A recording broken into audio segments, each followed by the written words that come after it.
Eh bien bonjour à tous, bonjour Michel, Bonjour Arnaud. bienvenue pour ce nouveau mardi de la CFAO consacré à la découpe et à l'imbrication.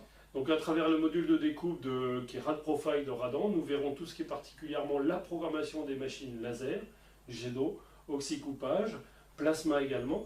Donc essentiellement les machines qui travaillent à partir de flancs de tôle, donc de la découpe à plat, mais également tout ce qui est module à travers Radnest d'imbrication, entre autres la mise en grappe, la mise en tôle optimisée en fonction de différents lancements avec la gestion d'ordre de fabrication, et puis surtout les connexions possibles avec les systèmes de gestion de production. Alors ce que je vous propose, c'est qu'on commence tout de suite par vous présenter la création d'un mode projet. On passe sur les PC. Présenter tout ça à travers la version 2015 de Radan. On y va Arnaud? C'est parti. Allez. Tout d'abord, on va regarder comment Radnest s'intègre dans la chaîne complète de logiciels Radan. Donc c'est un module qui fait partie de la suite logicielle qui permet de faire l'optimisation de format de tôle rectangulaire ou des chutes avec la gestion exacte des pièces. On va pouvoir mettre des contraintes de pièces sur les pièces pour faire un respect de sens de fibrage. Avec son mode interactif de projet, on pourra faire des connexions rapides dans les systèmes de RP. Rad Profile, donc, que l'on verra dans la deuxième partie de ce web séminaire, va permettre de faire la programmation de machines, que ce soit des machines laser, de plasma, jet d'eau, oxycoupage, et intègre une base de données complètement intégrée là-dessus sur la technologie des machines, ce qui va permettre de faire des apports d'outils en automatique et de générer des codes directement pour les machines en fonction des post-processeurs. Le fonctionnement de Radnest, c'est qu'il va falloir tout d'abord avoir des pièces, donc ce sera des contours géométriques sur lesquels on aura mis des références de pièces, des matières, des épaisseurs, des orientations liées aux possibilités qu'on autorisera dans le placement dans la tôle. On aura également toute une partie de stock matière donc, qui sera intégrée, qui va être des formats, donc les formats qui seront encore une fois rectangulaires ou non, qui vont nous donner les spécificités en termes de quantité disponible, donc ça représentera le stock. Ces deux informations seront directement intégrées et exploitées par Radnest, ce qui donnera en résultat une optimisation des formats. Lorsqu'on a compris ce principe, on peut facilement faire un parallèle avec les systèmes de gestion de production qui vont nous donner d'un côté les pièces qui seront représentées par le carnet de commandes, le stock matière, donc que ce soit des stocks de tôle physique ou de la chute également. Donc ces deux entités sont facilement intégrables et personnalisées en fonction de vos systèmes de GPAO qu'on va retrouver sur le marché, et ce qui donnera naissance également à des imbrications qui seront directement exploitables par les systèmes de FAO. Donc je vous propose qu'on passe sur Radan. Nous sommes dans un projet. Donc le projet, sur la partie basse, nous aurons la sélection des pièces. Donc on va sélectionner 3 pièces dans une arborescence Windows. Donc tiens, je vous propose qu'on fasse un focus justement sur cette fenêtre. Donc ça nous permet de sélectionner les pièces, visionner son chemin et puis sa représentation graphique, de sélectionner la quantité à fabriquer, donc la quantité voulue sera la quantité réelle imbriquée, et extra si on a de la possibilité de mettre des pièces en plus dans la tôle. On va retrouver les notions de matière et d'épaisseur et de stratégie de coupe également, et bon nombre de paramètres qui seront autorisés pour l'imbrication, comme les orientations, si on autorise cette pièce en coupe commune ou pas. Donc on va faire la sélection de nos pièces, donc y assigner un certain nombre d'informations, donc choisir les quantités, les orientations. Donc pour la première pièce, pour la deuxième, hein, on va mettre différentes quantités.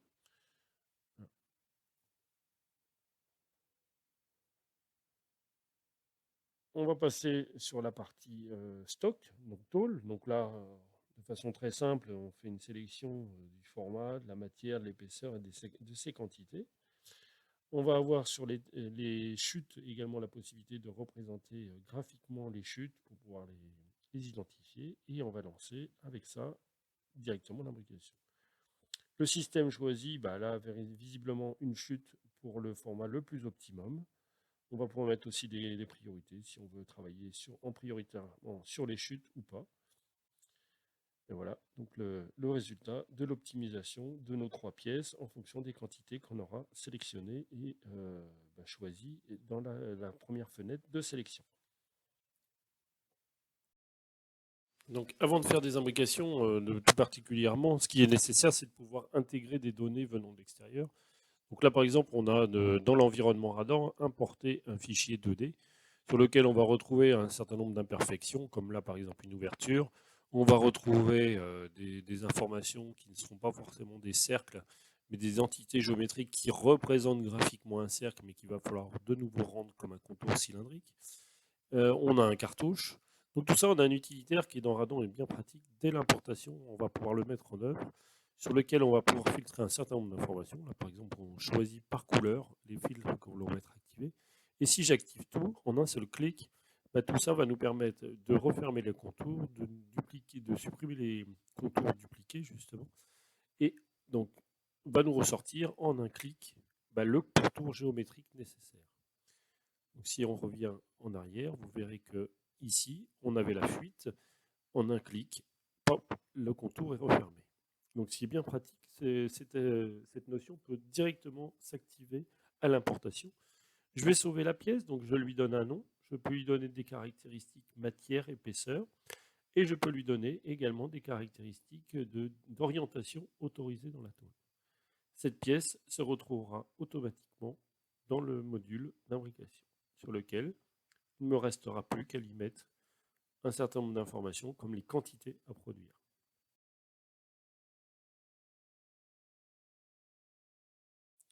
Une autre possibilité qui va nous permettre de voir l'intégration de RADNest avec un fichier 3D, donc entre autres là on a un ensemble qui est constitué de différentes pièces, de différentes matières, de différentes épaisseurs. On va pouvoir demander au système de nous faire un dépliage dit en rafale, donc où on va pouvoir retrouver dans cette fenêtre-là l'ensemble des pièces qui vont constituer notre ensemble, qui va nous avoir, dans un premier temps, avoir nos premières représentations des pièces. À ça, on va pouvoir lui donner des caractéristiques de quantité à fabriquer, sur l'ensemble ou sur les pièces unitaires. On demande au système de nous importer la totalité des pièces et on va les retrouver. Donc là, 14 pièces ont été dépliées et on retrouve nos 14 pièces directement dans un mode projet avec l'optimisation qui sera possible après en fonction des formats.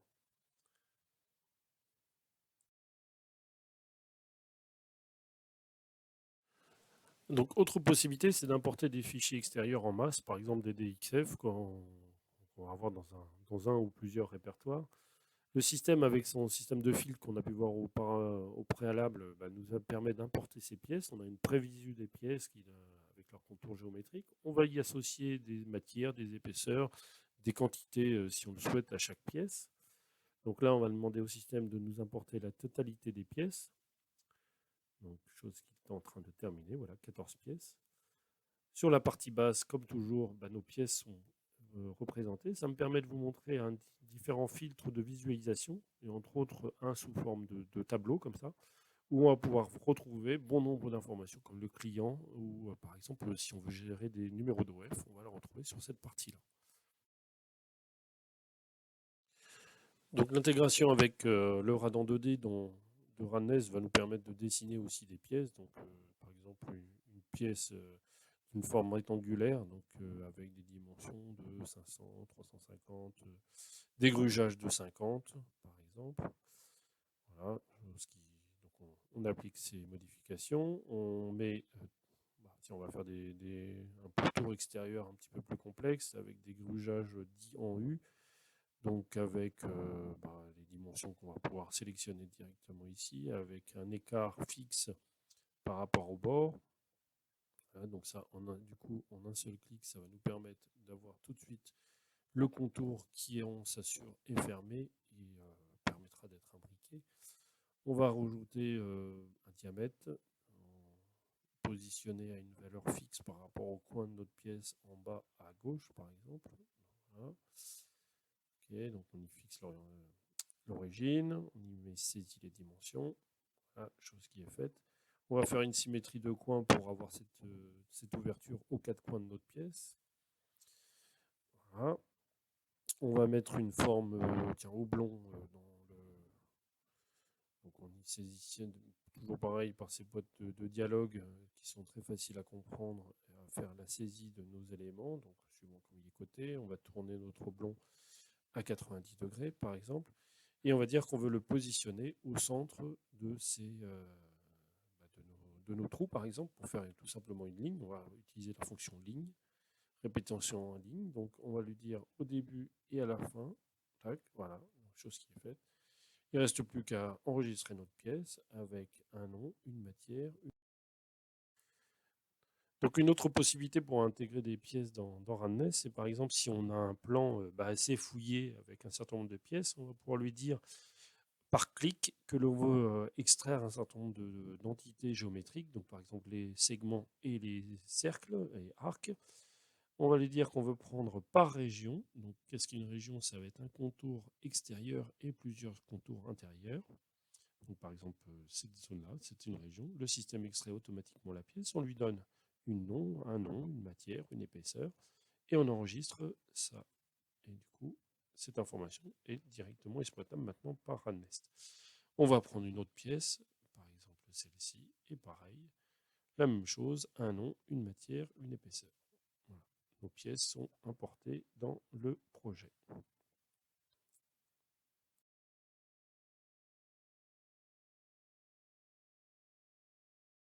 Bien, maintenant, on va rentrer tout particulièrement dans le calcul des imbrications. Donc, on retrouve l'ensemble de nos pièces qui ont été importées suivant les différentes méthodes qu'on a vues au préalable. Dans le moteur d'imbrication, on peut régler bon nombre de paramètres, comme par exemple les critères de placement et d'orientation pour le tassement du côté de la tôle, en bord de tôle. Également, un temps de calcul. Est-ce qu'on veut optimiser en travaillant sur les chutes, comme on a pu voir au préalable. Et puis également, après, on va pouvoir automatiser si on veut générer directement le programme. Donc, on va descendre la partie des pièces. Et puis maintenant, on va lancer le traitement en imbrication proprement dit.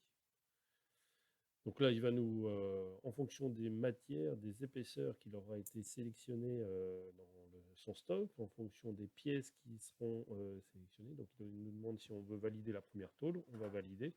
Et j'ai dit oui pour tous, comme ça, elles vont toutes s'enchaîner au fur et à mesure. Donc là, le traitement se fait. On va voir sur la partie droite de l'écran les différentes imbrications qui sont déjà réalisées, qui seront quelque part déjà disponibles pour la partie production. On voit des pièces qui se mettent dans les orientations des évidements des grandes. Le système a plusieurs algorithmes de placement. Donc, en fonction des critères, des quantités des pièces, il va choisir le format le plus rentable. Là, encore une fois, des petites pièces à l'intérieur de grandes.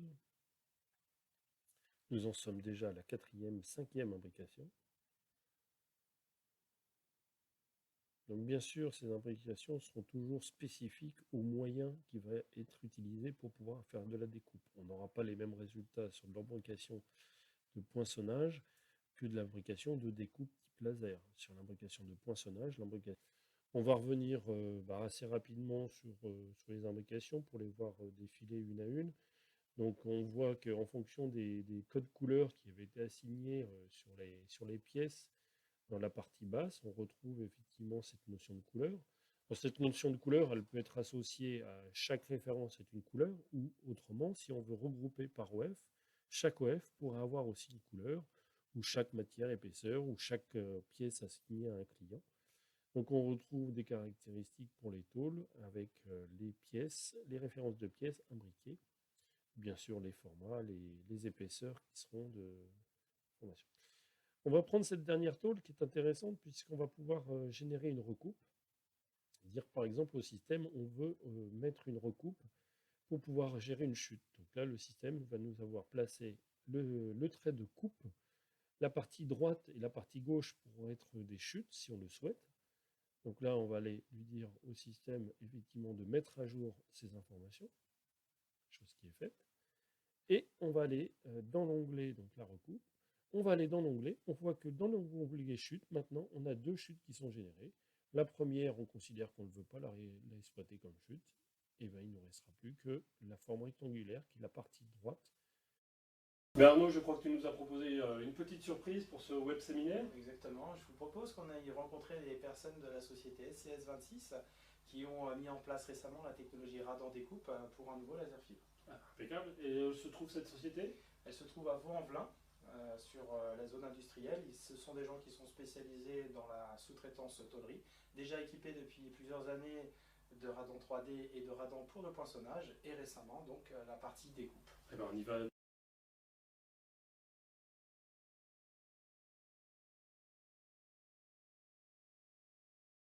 Hicham, bonjour, tu es le responsable de la société SCS26. Merci de nous recevoir aujourd'hui pour présenter la société à tous nos utilisateurs au travers ce web séminaire des mardis de la CFAO concerné à la découpe. En quelques mots, peux-tu nous présenter la société? Tout d'abord bonjour, et en quelques mots la société, c'est une société qui a été créée en 2008.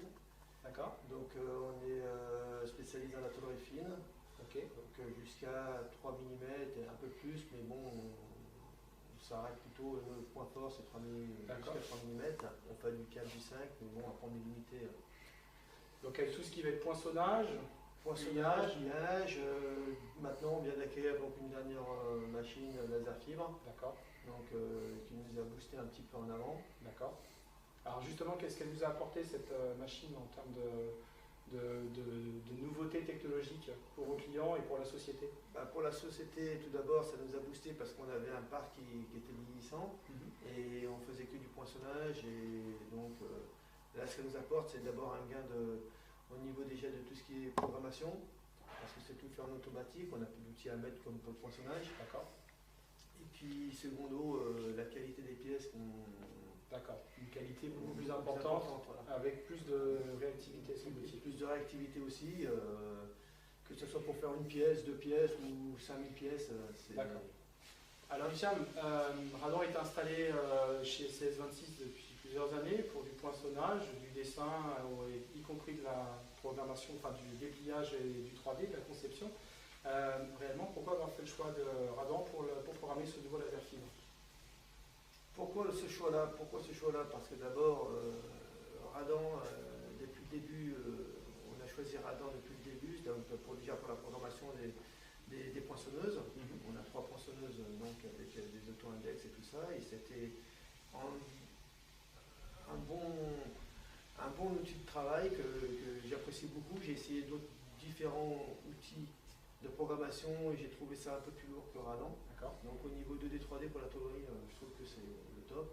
Et j'ai pas voulu intégrer le logiciel Amada sur le fibre pour avoir une seule source, Radan partout, et en plus de ça, on a un rad de vie aussi. Donc pour avoir un système intégré, complètement avec Radan, et puis ça se passe bien depuis le début, pourquoi changer? D'accord, très bien. Donc ce qui a pu permettre également de pouvoir facilement basculer de la production de poinçonnage sur le laser également? Ah mais carrément, ça n'a pas duré longtemps, la formation ça va très vite. D'accord. Après si on a quelques lacunes, il y a l'assistance téléphonique et c'est solutionné. Maintenant, juste en quelques mots, peux-tu nous donner les points forts de l'application que tu as pu retrouver après quelques mois d'utilisation? Les points forts, on va commencer déjà avec la nouvelle machine et puis le logiciel Radan. On peut, tout ce qui est imbrication, tout ce qui est imbrication qu'on ne pouvait pas réaliser avec le poinçonnage, et donc du fait de la limitation technologique du process. On a ça, et puis moi je suis un utilisateur Radan depuis très longtemps, mais bon, par contre tous mes collègues ils trouvent ça très facile d'accès, donc c'est très simple. Ça a été la facilité des imbrications qui nous ont fait apporter. On reçoit des fichiers externes qu'on peut exploiter, tout ça, c'est un ensemble.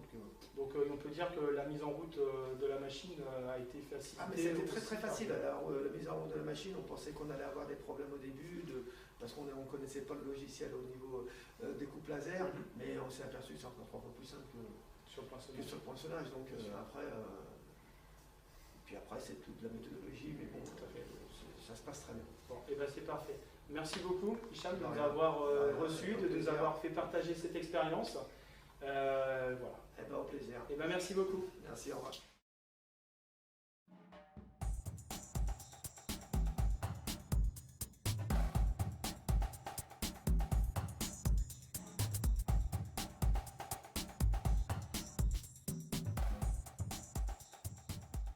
Eh bien Arnaud, merci pour cette visite chez SS26 qui est très intéressante de par ce témoignage d'utilisateur. On a pu voir tout à l'heure comment on plaçait les pièces dans la tôle par les différents modes d'imbrication. Maintenant, il ne reste plus à mettre tous les procédés de découpe. C'est exact. Donc la technologie RAD Profile encapsule, suivant donc, les caractéristiques de chacune des machines et donc des post-processeurs installés dans vos configurations, l'ensemble des paramètres technologiques, donc base technologie, process, pour pouvoir exploiter donc l'intégralité de celle-ci. Ce que je vous propose, c'est de vous présenter les principales fonctions de celle-ci au travers d'une présentation. Eh bien, on y va de suite.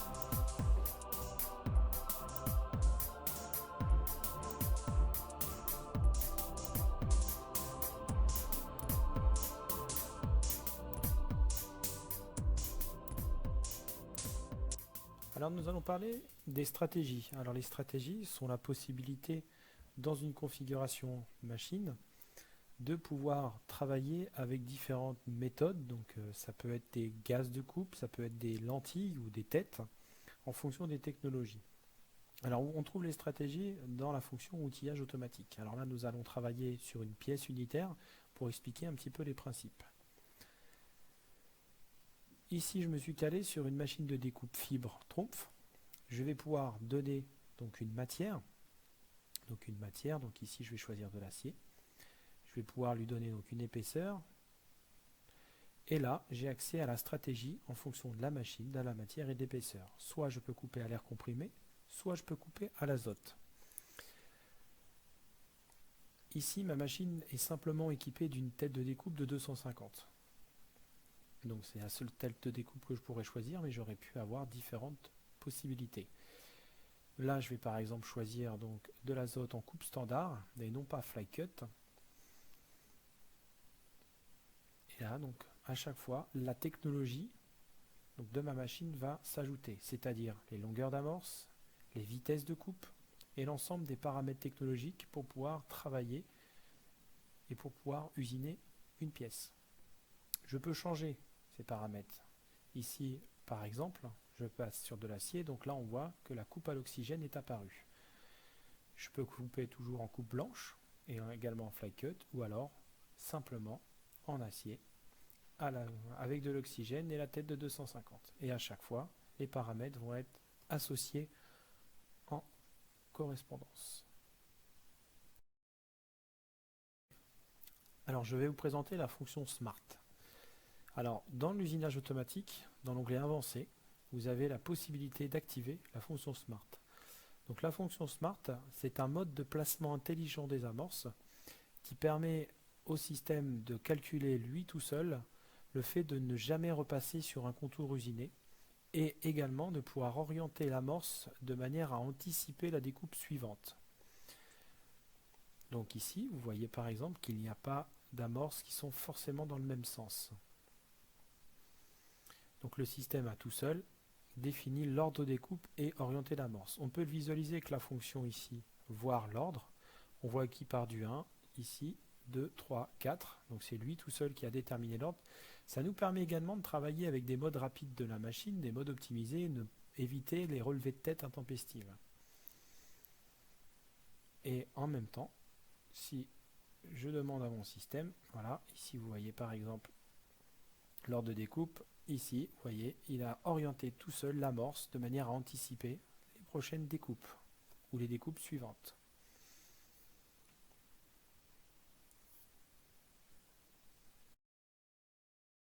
Je vais désormais vous parler des microjonctions.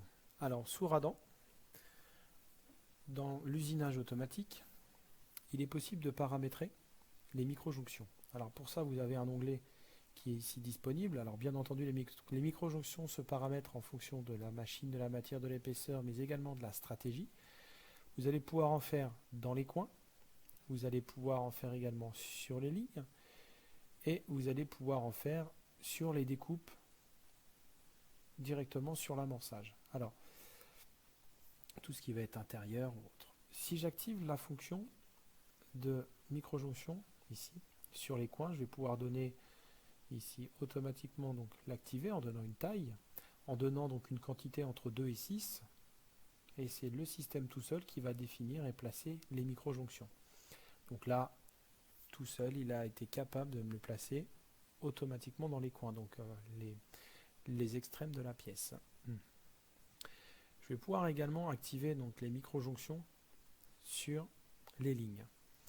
Donc lorsque je vais activer sur les lignes, je vais dire à mon système, donc pareil, une taille, et je vais lui dire, dès que tu trouveras une longueur supérieure à 500 mm, tu me poses une micro-jonction. C'est pour ça qu'ici, vous allez voir, il y a des micro-jonctions qui se sont posées automatiquement.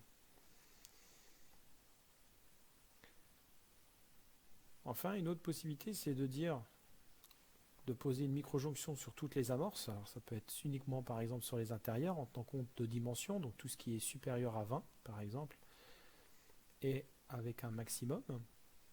Et on va pouvoir dire au système, voilà, de façon automatique, place-moi des micro-maintiens. Et quelle que soit la forme, ici la petite découpe est inférieure aux 20 mm que je lui ai imposé tout à l'heure. Donc il n'y aura pas de micro-jonction de prévu.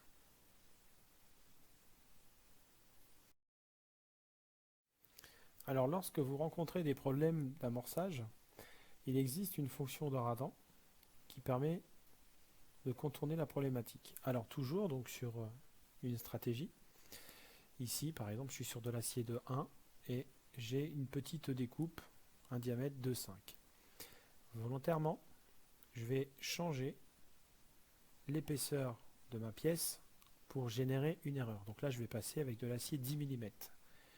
Donc il s'avère que ça va être très difficile pour mon système d'aller tout seul percer donc un diamètre de 5 dans de la 10 mm.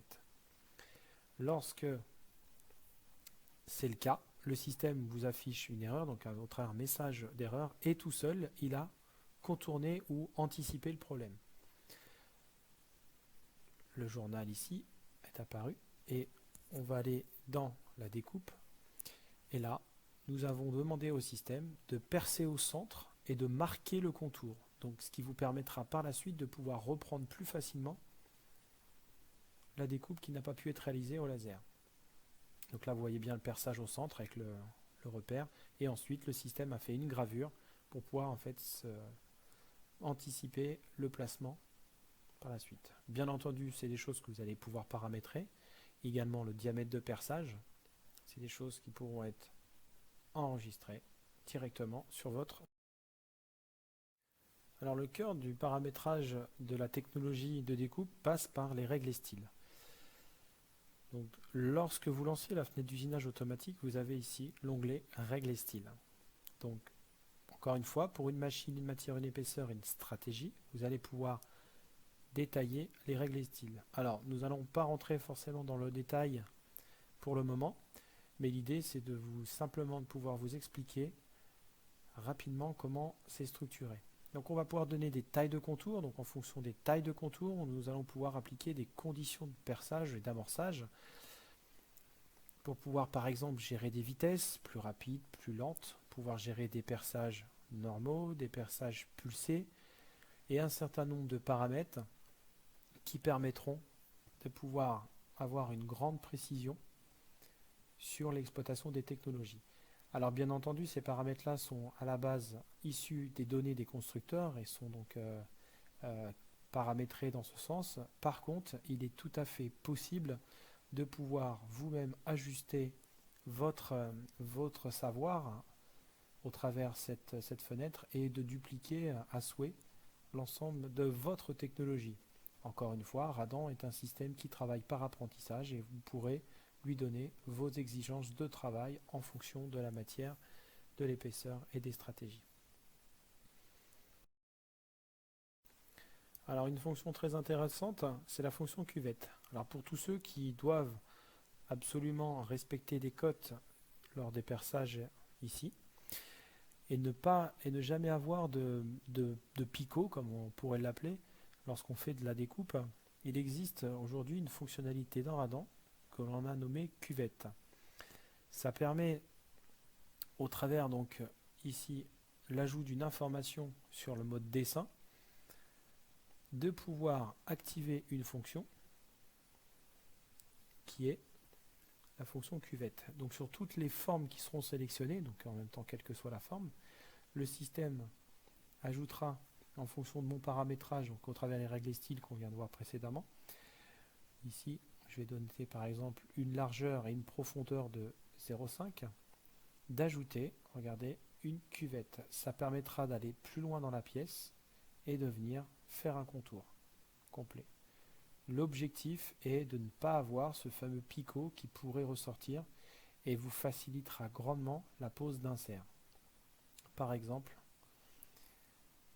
et bien entendu, les autres découpes qui n'auront pas été ici, il n'y a pas de cuvette, dans la mesure où nous n'avons pas demandé au système de l'appliquer.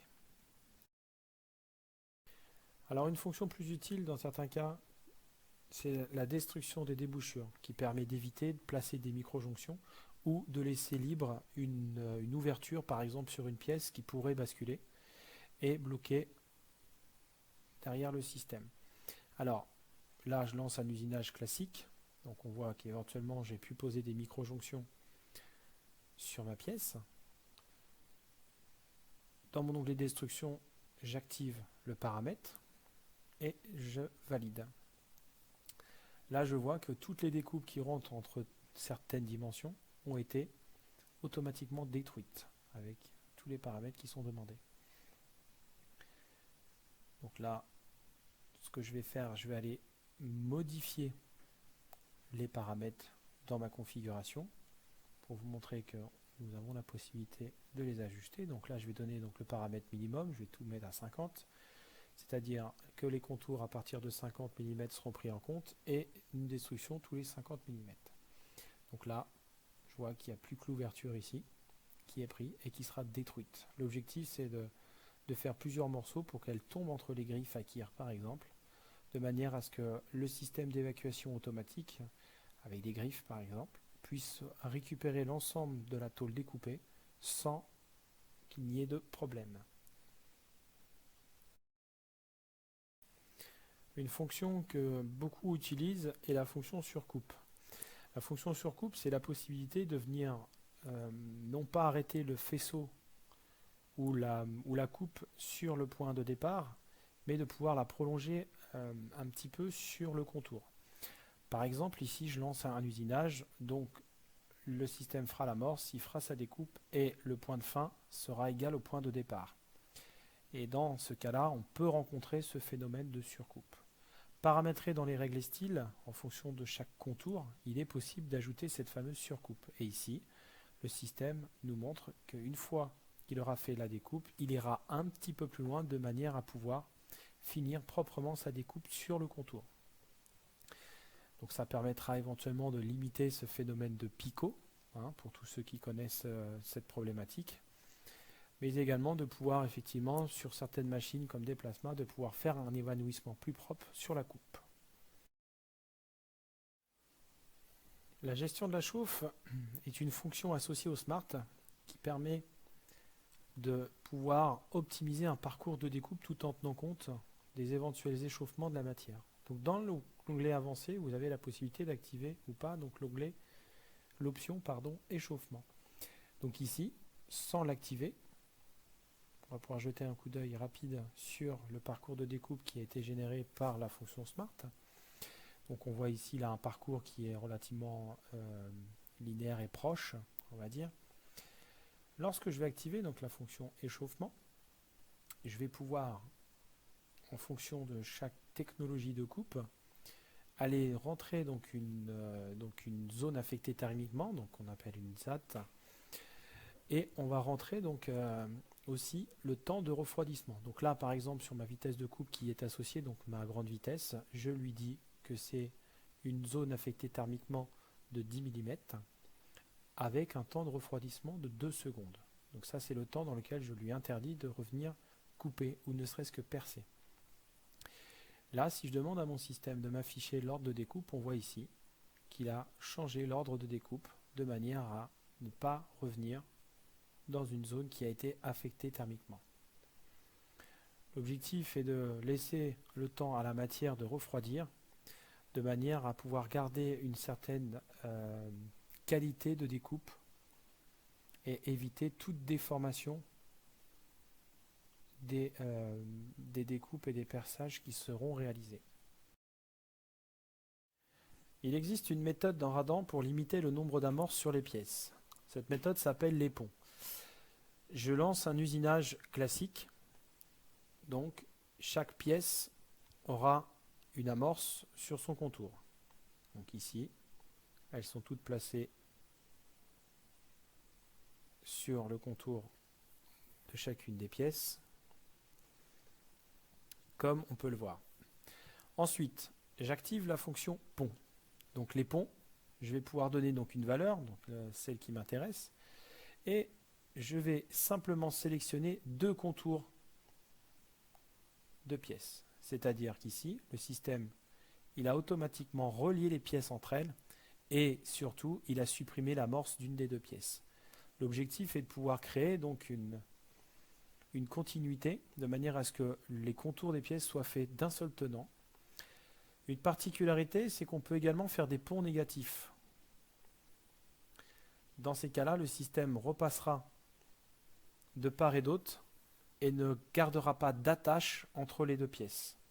Mais malgré tout, les amorces auront été supprimées.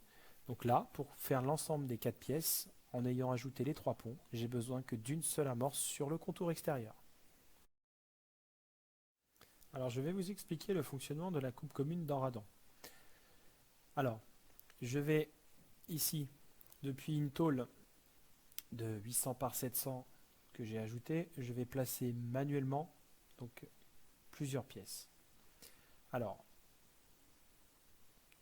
lorsque je vais vouloir travailler en coupe commune, je vais pouvoir donc, placer donc, une première pièce. Automatiquement, en contrainte, la deuxième pièce va pouvoir s'ajouter. Si je décoche effectivement coupe commune, on voit que là, il est allé lire l'écart entre pièces dans la base. Et dès que je vais cocher coupe commune, le système tout seul va pouvoir appliquer donc, la bonne valeur. Volontairement, je place 4 pièces un petit peu aléatoirement, de manière à vous montrer que la coupe commune peut se faire avec n'importe quel type de pièce, n'importe quelle pièce, dans n'importe quelle orientation. Le système, en fait, est capable d'aller lire tout seul l'écart entre pièces en fonction de la taille du faisceau qui est lu dans la base technologique pour cette matière, cette épaisseur et cette stratégie. Et c'est effectivement l'écart qu'il a mis en coupe commune. À la suite de ça, je vais manuellement faire le mot d'ordre, donc ici, et je vais pouvoir lancer donc une simulation.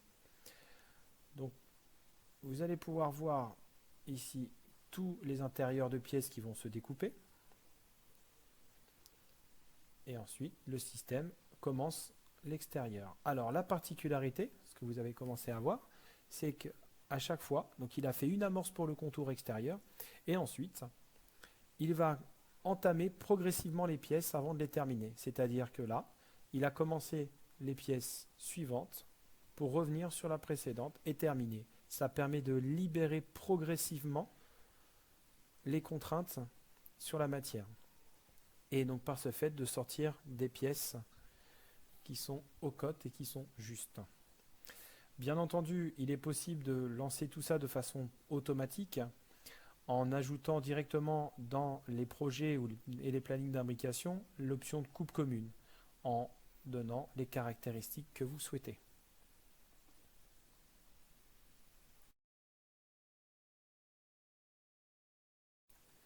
Il existe une fonctionnalité dans Radan qui permet de finaliser très rapidement une imbrication pour donner le programme pour la machine. Vous retrouvez cette fonction qui s'appelle terminer l'imbrication sous l'icône de porte rose. Pour cela, ça vous ouvre une fenêtre dans laquelle vous allez pouvoir indiquer les différentes tâches que vous voulez automatiser, si ce n'est l'outillage automatique, la recoupe, l'ordre et la compilation. Le système enchaîne et successivement ces tâches et génère de façon automatique le code ISO machine, les éventuelles feuilles de travail associées, sans que vous n'ayez à passer les différentes étapes manuellement et une à une. Maintenant qu'on vous a présenté la partie technologie de RadProfile, voilà, on sait que beaucoup d'entre vous ont fait l'acquisition de systèmes ERP pour gérer leur production. Michel, peux-tu nous donner l'intérêt de pouvoir relier un système ERP avec Radan? Tout d'abord, ça va éviter la ressaisie d'informations parce qu'à partir d'un système de gestion de production ou de gestion commerciale, la saisie des commandes sera faite. automatiquement un cahier de commande va être créé. Ce cahier de commande peut être importé dans RADNest pour faire les imbrications. On peut également faire une connexion avec le système de gestion de stock pour avoir en temps réel des disponibilités matières et également de chutes, si au préalable il y a eu des chutes de générés. Donc tout ça va nous permettre de faire un lien dans l'import de données, faire les imbrications en automatique et surtout de pouvoir donner l'information au système de gestion de production des OF fabriqués, dans quel format, dans quelle disponibilité matière. Donc tout ça d'une façon très simple et très rapide et surtout sans aucune ressaisie d'information. Alors ce que je vous propose, c'est que tu nous présentes ces liens et les possibilités au travers Radon. Eh bien, on y va. Donc l'importation peut se faire de cette façon-là. Par exemple, un lien avec votre GPAO, c'est qu'on va demander au système de nous importer le cahier d'affaires. Donc chaque ligne correspondra à une référence pièce et à un OF à fabriquer. Également à un client, va être rattaché l'information client, désignation interne. On va demander au système de nous importer le stock qui est disponible. Donc en fonction des nuances matières qui seront à disposition par les pièces. On demande au système de nous imbriquer, de nous faire l'outillage et de faire les programmes en automatique. Donc chose qui est faite, on va lancer la fonction. Voilà.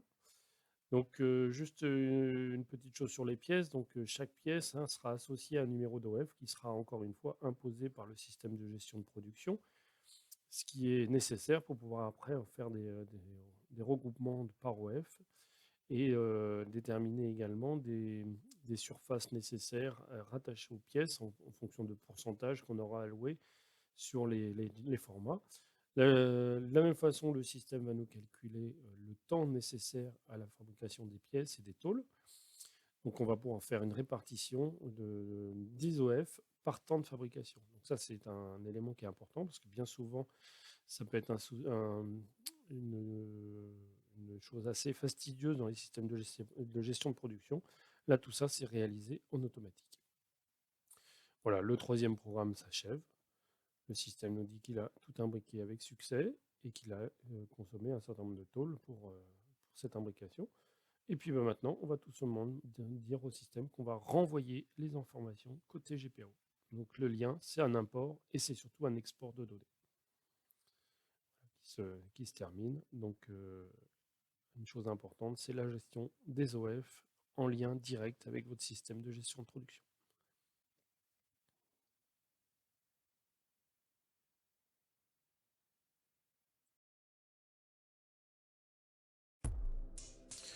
Bien, on arrive presque au terme de notre web séminaire d'aujourd'hui. Mais Arnaud, est-ce que tu pourrais nous montrer quelques fonctions complémentaires qui viennent s'intégrer avec RadProfile et également RadNest? Alors, je vais vous présenter une fonctionnalité, donc c'est une fonction complémentaire, une macro Radan, qui permet d'extraire des contours. Alors, lorsque vous recevez un plan d'ensemble, des XF ou des WG, qui contient un certain nombre de pièces posées, on va dire, en vrac sur ce même plan, on a la possibilité de lancer une fonction donc d'extraction de contours qui va pouvoir créer automatiquement les géométries. Alors, dans les réglages, on peut filtrer les calques, s'il y a plusieurs calques. On peut donner donc un filtre et donner simplement les couleurs des plumes à récupérer, les numéros, ici 1 et 7, ou des types de traits. Une fois que les réglages sont donnés, on peut lancer l'extraction. On va donner donc le nom racine, ici Dino. Et donc toutes les pièces qui vont en être extraites auront donc le préfixe Dino. Vous voyez sur la partie inférieure de l'écran que toutes les pièces sont en train de s'ajouter directement dans mon projet. Donc le système crée les symboles ici de toutes les pièces qui composent ce fichier. Le traitement est terminé. On voit que toutes les pièces ici ont été ajoutées. Je vais leur affecter une matière, tout simplement dans notre exemple de l'acier en 10 dixièmes avec une stratégie standard tête de 250 pour mon laser. Je vais lui donner la tôle, je vais lui imposer une tôle, on va dire du 1500 3000 en acier de 1. Et là, je vais pouvoir lancer directement l'imbrication. Donc il scanne l'ensemble. et ensuite il réalise l'imbrication. Je la valide et là tout de suite j'ai la possibilité de faire ce qu'on a vu précédemment, de générer de façon instantanée le programme. Donc là l'ensemble est sauvé, enregistré et sortir le code ISO serait possible. Dans la continuation, on va essayer de deviser le prix ici. Pour cela, j'ouvre le système Radcoat qui va permettre d'aller chercher ici mon imbrication. Donc là, je peux naviguer sous différentes méthodes dans mes répertoires en fonction de l'endroit où vous l'avez sauvé. J'ajoute l'imbrication qui a été réalisée.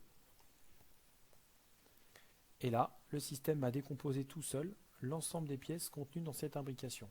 Il a détecté la matière à chiffrer et la découpe laser qui allait être à réaliser. Voilà, donc chaque pièce a été ici calculée. Je vais pouvoir créer un assemblage, donc je prends et je glisse simplement la pièce l'une sur l'autre. À partir de là, il me demande le nom de la référence. Il est en train de restructurer l'ensemble. Et à partir de là, le système m'a créé déjà un assemblage que j'ai appelé Dino. Et j'ai déjà commencé à assembler 2 pièces. Alors je pourrais glisser les pièces, toutes les pièces dans l'ensemble. Et à la suite de ça, une fois que j'ai terminé de structurer mes regroupements, mes assemblages, je vais pouvoir demander au système de me générer le document pour l'envoyer direct à mon client. Donc c'est un document qui est entièrement personnalisable. Ici vous avez les visualisations des pièces, le coût unitaire de chacune des pièces. Et ici vous retrouvez l'ensemble Dino composé de plusieurs pièces. Je peux bien entendu rajouter des opérations de sertissage, de soudure par exemple. Si je souhaite mettre une des opérations, en fonction du paramétrage qui a été réalisé, il va me poser des questions. La longueur de soudure et par exemple le type de soudure, donc de la soudure TIG. Et là, je vais pouvoir ajouter toutes les opérations nécessaires sur chacune des pièces ou des ensembles ou des regroupements donc, pour pouvoir calculer l'ensemble du prix ici.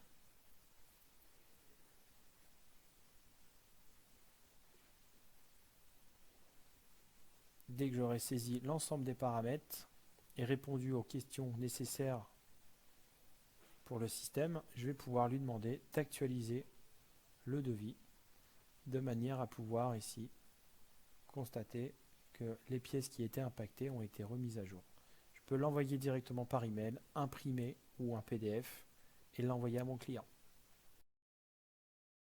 Eh bien, merci à tous pour cette nouvelle édition des Mardis de la SAFAO. Je crois que nous avons prochain rendez-vous avec nos utilisateurs. Tout à fait, donc nous serons présents sur 2 salons. Le premier qui se tiendra du 21 au 25 octobre à la Blech en Allemagne, sur Hanovre.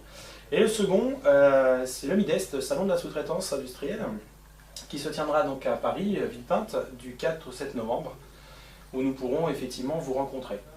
Mais également... Notre prochain mardi de la CFAO, donc le rendez-vous est le 18 novembre 2014. Cette édition sera consacrée à la FAO de découpe, mais 5 axes, tout particulièrement le tube, et puis le multi-axe type découpe laser. Mais n'oubliez pas, l'adresse mail webséminaire@radant-cfao.fr est à votre disposition. Si vous souhaitez effectivement échanger avec nous sur ces présentations, vous pouvez donc contacter nos services. Sans oublier notre chaîne YouTube qui s'appelle Les Mardis de la CFAO, que vous allez retrouver très facilement dans les moteurs de recherche sur Internet. Et bien maintenant s'achève notre nouvelle édition. Arnaud, une bonne fin de journée. Bonne fin de journée à tous. Bonne fin de journée à tous et à bientôt. Et à très bientôt. Au revoir. Au revoir.